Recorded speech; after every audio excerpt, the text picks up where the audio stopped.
నమస్తే welcome to Suman TV నేను మీ విష్ణు ప్రస్తుతంతో పాటు certified financial planner Ram Prasad గారు ఉన్నారు వారితో మాట్లాడదాం. నమస్తే రామ్ ప్రసాద్ గారు. నమస్తే విష్ణు గారు. రామ్ ప్రసాద్ గారు మనం చేసిన ప్రీవియస్ వీడియోస్లో చాలామంది ఆడియన్స్ కామెంట్స్ రూపంలో ఒక టాపిక్ గురించి ఫ్రీక్వెంట్గా అడుగుతున్నారు. ఇండెక్స్ ఫండ్కి ఈటీఎఫ్కి ఉన్న డిఫరెన్స్ ఏంటంటూ కూడా చాలామంది అడుగుతున్నారు. మరి ప్రేక్షకుల కోరిక మేరకు వాళ్ళు అడిగిన టాపిక్ గురించి వాళ్ళకు సవివరంగా క్లారిటీ ఇవ్వగలరు? మొదటిగా ఇండెక్స్ ఫండ్ కంటే ముందు మ్యూచువల్ ఫండ్కి ఇండెక్స్ ఫండ్కి ఈటీఎఫ్కి మూడింటికి మధ్య వ్యత్యాసం ఒక్కసారి కనుక మనం పరిశీలిస్తే చాలా క్లియర్గా ఉంటుంది. ఇది గుర్తుపెట్టుకోవటానికి కాను. మ్యూచువల్ ఫండ్ అంటే యాక్టివ్ ఫండ్ అంటారు, ఇండెక్స్ ఫండ్ అంటే ప్యాసివ్ ఫండ్ అంటారు. మ్యూచువల్ ఫండ్లో ఒక ఫండ్ మేనేజర్ రోల్ ఉంటుంది. ఒక ఫండ్ మేనేజర్ అండ్ టీమ్ యాక్టివ్గా మనకి మార్కెట్లో ఉన్న 13 సెక్టార్స్లో డిఫరెంట్ అలొకేషన్స్లో డిఫరెంట్ వెయిటేజ్తో మేనేజ్ చేస్తే దాన్ని మ్యూచువల్ ఫండ్ అంటాం. అలా కాకుండా ఒక ఇండెక్స్లో నిఫ్టీ 50లోనో సెన్సెక్స్లోనో బ్యాంకింగ్లోనో ఫార్మాలోనో ఒక ఇండెక్స్లో టాప్ 20 కంపెనీస్ 30 కంపెనీస్ 50 కంపెనీస్లో పెడితే దాన్ని ఇండెక్స్ ఫండ్ అంటాం. అంటే దాంట్లో హ్యూమన్ ఇంటర్వెన్షన్ ఉండదు. ఒక సిస్టమ్ పిక్ చేస్తుంది, మేనేజ్ చేస్తుంది. ఓకే. అంటే గుడ్డిగా ఒక రూల్ ఫాలో అవుతారు. నిఫ్టీలో 50 కంపెనీస్లో ఇంత వెయిటేజ్ ఉంది, రిలయన్స్ ఇండస్ట్రీస్కి 9% వెయిటేజ్ ఉంది, టీసీఎస్కి 7 ఉంది, 6 ఉంది. ఆ వెయిటేజ్ పరంగా ఆ 50 కంపెనీస్లో పెడితే అది ఇండెక్స్. ఓకే. ఇదే 50 కంపెనీస్ని స్టాక్ మార్కెట్లో పర్చేజ్ చేస్తే దాన్ని ఎక్స్చేంజ్ ట్రేడెడ్ ఫండ్ అంటారు. స్టాక్ మార్కెట్లో పర్చేజ్ చేయటం అంటే ఒక షేర్ని కొన్నట్టుగా కొన్ని షేర్ కాంబినేషన్లో ఒక బంచ్ ఆఫ్ షేర్స్ని ఒక షేర్ని కొన్నట్టుగా ఎక్స్చేంజ్లో ట్రేడెడ్లో తీసుకోవటాన్నే ఎక్స్చేంజ్ ట్రేడెడ్ ఫండ్ అంటారు, ఈటీఎఫ్ అంటారు. రైట్. ఓకే. అయితే ప్రధానంగా ఉన్న వ్యత్యాసం ఏంటి అంటే మీకు ఎక్స్పెన్సెస్ రేషియో మీద ఎక్కువగా మాట్లాడుతున్నారు. ఇప్పుడు ఒక యాక్టివ్ మ్యూచువల్ ఫండ్కి ఎక్స్పెన్స్ రేషియో ఫ్రమ్ 0.5 నుంచి 2.5 మధ్యలో ఉంటుంది, both between regular and direct స్కీమ్స్లో చూసుకున్నట్లయితే. అలాగే ఎప్పుడైతే మీరు ఇండెక్స్ ఫండ్కి వెళ్తారో ఎక్స్పెన్స్ రేషియో 0.25 నుంచి 0.50 మధ్యలో ఉంటుంది. అంటే యాక్టివ్ ఫండ్ కన్నా ప్యాసివ్ ఫండ్లో ఎక్స్పెన్స్ రేషియో తగ్గింది. అదే మీరు ఇండెక్స్ ఫండ్కి వెళ్ళినట్లయితే ఈ ఎక్స్పెన్స్ రేషియో ఫర్దర్ తగ్గిపోతుంది, 0.01 నుంచి 0.02 మధ్యలో ఉంటుంది. అంటే ఆల్మోస్ట్ జీరో ఎక్స్పెన్స్ రేషియో ఇంతవరకు చూసి ఈటీఎఫ్ను కొంటున్నారు. కానీ ఈటీఎఫ్ ఈజ్ ఎక్స్చేంజ్ ట్రేడెడ్. మరి మీకు ట్రేడింగ్ కాస్ట్ ఉంటుంది కదా, బ్రోకరేజ్ కాస్ట్ ఉంటుంది. ఇప్పుడు ఇండెక్స్ ఫండ్ కొనాలన్నా మ్యూచువల్ ఫండ్ కొనాలన్నా మీరు మ్యూచువల్ ఫండ్ దగ్గర కొంటారు, మ్యూచువల్ ఫండ్ దగ్గర అమ్ముతారు. కానీ ఈటీఎఫ్ కొనాలంటే ఎక్స్చేంజ్లో కొనాలి, ఎక్స్చేంజ్లో అమ్ముకోవాలి. మరి కొని అమ్మినందుకు మీకు ట్రాన్సాక్షన్ కాస్ట్ ఉంటుంది కదా, బ్రోకరేజ్ కాస్ట్ ఉంటుంది కదా, అదొకటి గుర్తుపెట్టుకోవాలి. అండ్ అసలు ఫస్ట్ ఆఫ్ ఆల్ ఈ మూడింటిని పక్కన పెడితే మనం మొదటి నుంచి మాట్లాడుతున్నట్టుగా ఇన్వెస్ట్మెంట్ అనేది పర్పస్ఫుల్గా చేయాలి. మీరు ఎందుకు ఇన్వెస్ట్ చేస్తున్నారో తెలిస్తే మీరు దేంట్లో పెట్టాలో తెలుస్తుందని చెప్తున్నాం మనం మొదటి నుంచి. సో పర్పస్ని మనం ఐడెంటిఫై చేసుకోవాలి ఇనీషియల్గానే చేసి దాని గురించి పెడుతున్నారు. ఇప్పుడు ఈటీఎఫ్ అంటే ఏంటి? The ward it self is exchange traded fund. Trading చేయాలంటే ఈటీఎఫ్లో పెట్టాలి. కొనాలి అమ్మాలి ఫ్రీక్వెంట్గా ఇంట్రాడే చేయాలి అంటే నేను స్టాక్స్లో ఇంట్రాడే డిఫికల్ట్ అయిపోతుంది అంటే దానికంటే ఈటీఎఫ్లో ట్రేడ్ చేయడం బెటర్ అండ్ సేఫ్. అందుకొరకు ఈటీఎఫ్లో పెట్టాలి. వెల్త్ క్రియేషన్కి ఈటీఎఫ్లో పెట్టాలంటే కొందరు పెడుతున్నారు, పెట్టొచ్చు ప్రాబబ్లీ. కానీ ఇండెక్స్ కన్నా ఈటీఎఫ్ ఏమీ లాంగ్ టర్మ్ వెల్త్ క్రియేషన్కి పెద్ద డిఫరెన్స్ ఏం చూపించదు. ఎందుకంటే ఎక్స్పెన్స్ రేషియోలో ఉన్న డిఫరెన్స్ చాలా తక్కువ అండ్ రిటర్న్స్ పరంగా కూడా చూస్తే hardly any difference last 1 year returns between index and ఈటీఎఫ్లో. ఇంకా అయినా ఈటీఎఫ్ ఎందుకు కొనాలంటే ఎవరైతే ట్రేడింగ్ చేస్తారో వాళ్ళు ఉదయాన్నే కొని మధ్యాహ్నం అమ్మేస్తారు, మార్కెట్లోనే కూర్చుంటారు, మార్కెట్ ఒడిదుడుకులను బట్టి దాన్ని ఎన్కరేజ్ చేసుకుంటారంటే ఈటీఎఫ్ ఈజ్ గుడ్. ఈ మధ్య కొన్ని కొత్తగా కాన్సెప్ట్స్ వస్తున్నాయి, ఈటీఎఫ్లో మంత్లీ ఇన్కమ్ జనరేట్ చేయొచ్చు అని. ఓకే. అంటే ఈటీఎఫ్లో పెట్టి మీరు మార్కెట్ డౌన్ అయింది అన్నప్పుడు కనుక అక్కడ ఎక్కువగా కొనుక్కొని మళ్ళీ మార్కెట్ పెరిగినప్పుడు అమ్ముకుంటే ఈ డిఫరెన్స్లో మీకు మంత్లీ ప్రాబబ్లీ 1%, 2, 3, 4% వరకు మాడుతున్నారు. ఓకే. అది అంత సులువైన పద్ధతి అయితే కాదు. కానీ అది చేయాలంటే కూడా ఒక వ్యక్తి కంప్లీట్గా టైం కేటాయించగలగాలి కదా. మేబీ అది చేస్తే కొందరికి అది వర్కౌట్ అవ్వచ్చు. అంటే ట్రేడింగ్ అంటే ఏంటి? అదొక బిజినెస్, అదొక వ్యాపారం. కొని అమ్మటం అనేది వ్యాపారం. ఇన్వెస్ట్మెంట్ ఏంటి? మనం పెట్టి కొన్నాళ్ళ పాటు మర్చిపోతే వచ్చిన రిటర్న్స్ తీసుకోవటం ఇన్వెస్ట్మెంట్. ఎగ్జాక్ట్లీ, చాలా చక్కగా చెప్పారు అసలు ఈ పాయింట్. ఎక్స్చేంజ్ ట్రేడెడ్ ఫండ్ అంటే ఎక్స్చేంజ్లో ట్రేడ్ చేయటం, వ్యాపారం చేయటం. మీకు టైం ఉండి నేను ఇంట్రాడే చేస్తాను, స్టాక్స్లో ఇంట్రాడే చాలా డిఫికల్ట్ అవుతుందంటే ఎస్ ఈటీఎఫ్లో ట్రేడ్ చేయండి. ఒక సింగిల్ స్టాక్ని ట్రేడ్ చేయడం కన్నా ఈటీఎఫ్ ట్రేడ్ చేయడం చాలా బెటర్. అయితే ఇక్కడ ఇంకొక విషయం గుర్తుపెట్టుకోవాలి. మీరు కనుక నా అవసరానికి నేను దీని మీద డిపెండ్ అయి ఉంటాను, నేను 10 ఏళ్ల పాటు పెట్టట్లేదు, ఎప్పుడు అవసరం వచ్చినా నెక్స్ట్ మంత్ ఆ నెక్స్ట్ మంత్ తీసుకుంటానంటే లిక్విడిటీ ఈజ్ ఇంపార్టెంట్ కదా. అదే మ్యూచువల్ ఫండ్లో ఏ క్షణమైనా మీరు అమ్మొచ్చు. అమ్మితే మీకు ఆ రోజు క్లోజింగ్ ఎన్ఏవితో యూనిట్ సెల్ చేసి మీకు ఇస్తాడు మ్యూచువల్ ఫండ్ అతను. క్లోజింగ్ ఎన్ఏవి మీకు మార్నింగ్ మార్కెట్ పడిపోయింది, మీరు అమ్మారు, అయినా సరే మార్కెట్ క్లోజింగ్ టైంకి మీకు ఏ ఎన్ఏవి అయితే దాని నుంచి డబ్బులు వస్తాయి. ఇండెక్స్లో కూడా సేమ్ డే క్లోజింగ్ వస్తుంది. ఈటీఎఫ్లో ఏంటి, మీరు అప్పుడున్న ప్రైస్లో అమ్మేసుకోవచ్చు. ఉదయం మార్కెట్ బాగా పెరిగింది అప్పుడు అమ్మేసుకోవచ్చు, ఈవినింగ్ మార్కెట్ తగ్గింది మళ్ళీ లైవ్ మార్కెట్లో మళ్ళీ ఎంటర్ అయిపోయి కొనుక్కోవచ్చు. ఈ గ్యాప్లో డబ్బు సంపాదించుకోవచ్చు. కానీ లిక్విడిటీ ఈజ్ అ కన్సర్న్. ఇండియాలో ఇప్పుడున్న ఈటీఎఫ్లో అంతగా లిక్విడిటీ లేదు. మ్యూచువల్ ఫండ్స్లో, ఇండెక్స్ ఫండ్స్లో ఉన్నంత లిక్విడిటీ లేదు. అంటే మీకు బయ్యర్ లేడు. అంటే కొన్ని కేసెస్లో, అన్ని ఈటీఎఫ్లో కాదు. ఇప్పుడు ఒక షేర్ కొంటే కొన్నిసార్లు ఆ షేర్ ఫాలో అవుతుంది అనుకోండి, మీకు బయ్యర్ ఎవరు ఉండరు. సో మీకు లిక్విడిటీ ఉండదు. మీ డబ్బులు ఉంటాయి అక్కడ కానీ మీ చేతికి అందు. అలానే ఈటీఎఫ్లో కూడా లిక్విడిటీ ఇష్యూస్ ఉన్నాయి కొన్ని. ఇన్ కేస్ మీరు స్పెసిఫిక్గా నేను ఈటీఎఫ్ఏ కొంటానంటే హైయెస్ట్ ఏఈఎం ఉన్న ఈటీఎఫ్స్ కొనే ప్రయత్నం చేయండి. ఇప్పుడు ఎస్బీఐ నిఫ్టీ ఈటీఎఫ్ ఉంది, 1 lakh అబోవ్ క్రోర్స్ ఉన్నాయి. 1 lakh crores అండ్ అబోవ్ ఏఈఎం ఉంది అసెట్ అండర్ మేనేజ్మెంట్. వాటిలో పెద్దగా ఇష్యూ రాకపోవచ్చు లిక్విడిటీ పరంగా.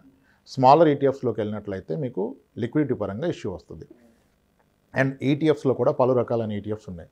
Equity ETFs, debt ETFs, Bharat bonds ETF, gold ETF, silver ETFs ఉన్నాయి. మీరు ఈటీఎఫ్ అని కొంటున్నారు కానీ మళ్ళీ మీ పర్పస్ మర్చిపోతున్నారు. ఇప్పుడు సిల్వర్ ఈటీఎఫ్ ఇప్పుడు బాగా రీసెంట్గా బాగా ఈటీఎఫ్స్ వస్తున్నాయి సిల్వర్ ఈటీఎఫ్స్. ఎందుకంటే silver is at almost 14 years low ప్రైస్లో ఉంది. ఈరోజు లో ప్రైస్లో ఉంది. 2011-12లో సమ్వేర్ ఇన్ 12లో సిల్వర్ మేజర్ ఫాల్ అయింది. ఇప్పుడు కూడా మళ్ళీ సిల్వర్ అదే ప్రైస్లో ఉంది. అంటే it's almost technically zero return అన్నట్టుగా ఉంది. కాబట్టి ఇప్పుడు బాటంలో ఉందని కొంటున్నారు. సో కొని పెట్టుకోవడానికి సరైన సమయం మాత్రమే అనుకుంటున్నారు. ఎంతవరకు కరెక్ట్ అని ఆలోచించాలి కదా. మళ్ళీ సిల్వర్కి ఫ్యూచర్లో పెరిగే అవకాశం ఎంత ఉంది. ఇప్పుడు మ్యూచువల్ ఫండ్స్ వాళ్ళు కానీ ఎవరైనా మార్కెట్లో ఉన్న దాన్ని ఎన్కాష్ చేసుకుంటారు.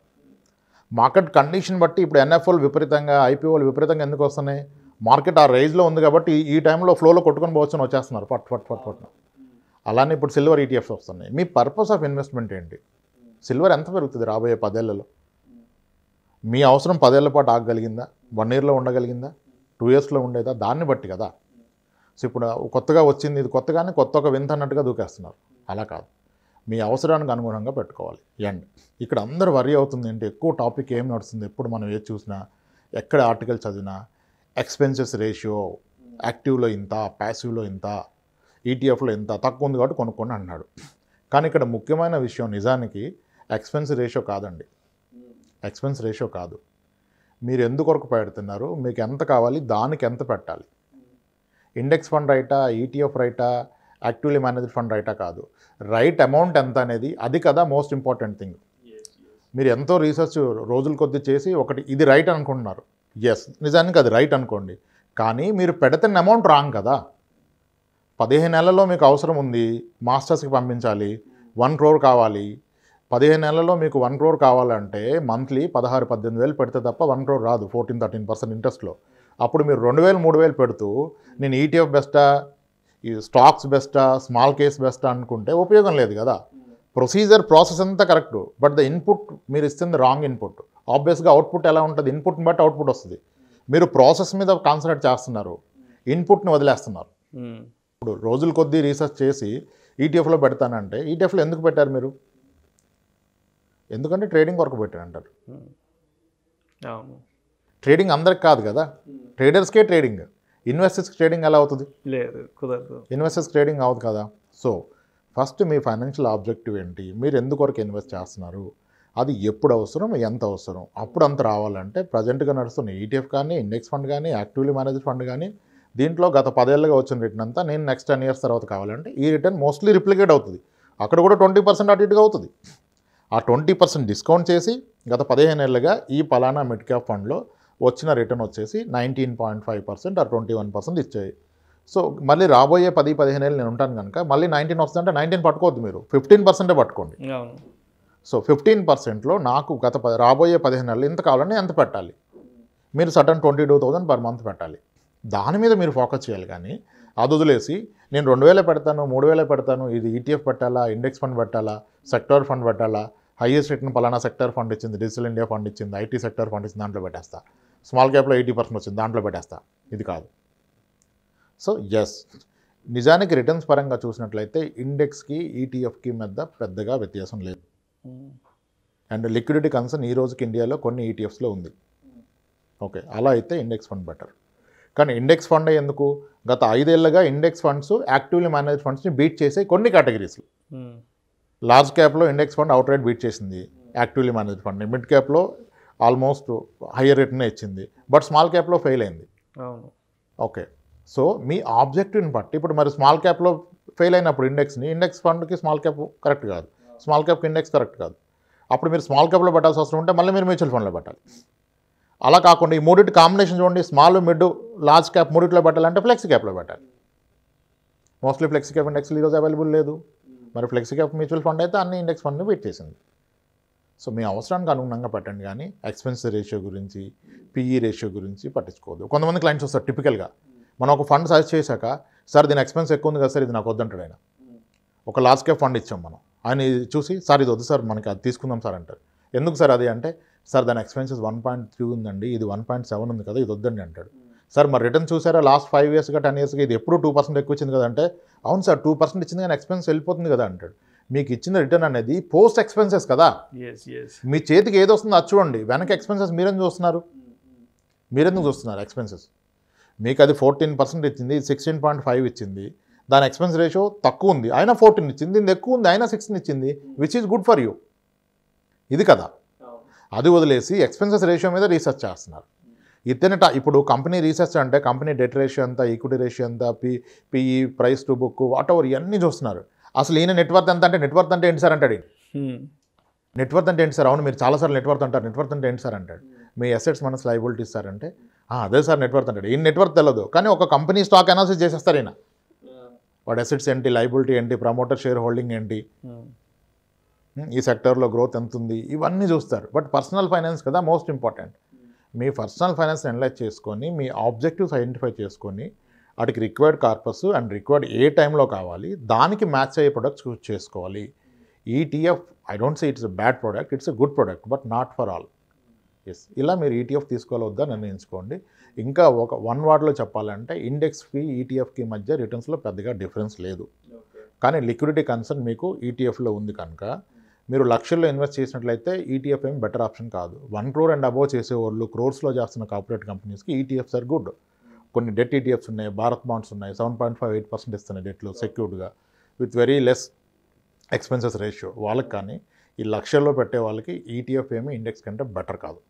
Thank you so much Ramprasad గారు. మన ప్రేక్షకులు అడిగిన టాపిక్ ఏదైతే ఉందో, ఇండెక్స్ ఫండ్కి అదేవిధంగా ఈటీఎఫ్కి మధ్య ఉన్న తేడాలను ప్రేక్షకులకు మీ విశ్లేషణ ద్వారా చాలా అద్భుతంగా వివరించారు. Thank you so much sir. Right sir, thanks అండి.